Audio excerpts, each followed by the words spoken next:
কালোবাজারের মাধ্যমে পাচারের সময় ট্রাক ভর্তি টিসিবির চাল জব্দ করেছে শাহজাদপুর থানা পুলিশ।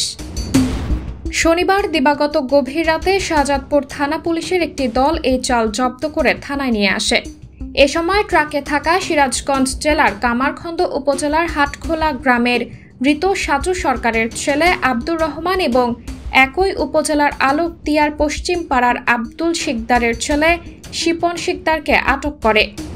এ ব্যাপারে শাহজাদপুর থানার এসআই হারিসুর রহমান বাদী হয়ে একটি মামলা দায়ের করেছে।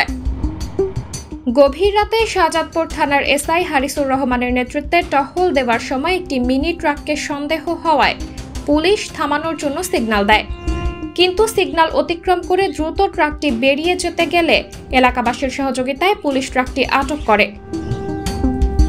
এ সময় ট্রাকে থাকা আব্দুর রহমান এবং শিপন শিকদারকে জিজ্ঞেস করলে তারা জানান ট্রাকে সরকারের দেওয়া টিসিবির ৩,৪৫৮ কেজি চাউল কালোবাজারে বিক্রির জন্য শাহজাদপুর উপজেলার চর কৈজুরি থেকে অন্যত্র নিয়ে যাচ্ছিল। কৈজুরি ইউনিয়নের হাটপাচিল গ্রামের বাচ্চু মিয়া এই চাল বিক্রি করেছে। পরে ধৃত 2 জন সহ বাচ্চু মিয়াকে পলাতক দেখিয়ে এসআই হারিসুর রহমান বাদী হয়ে থানায় মামলা করেছেন।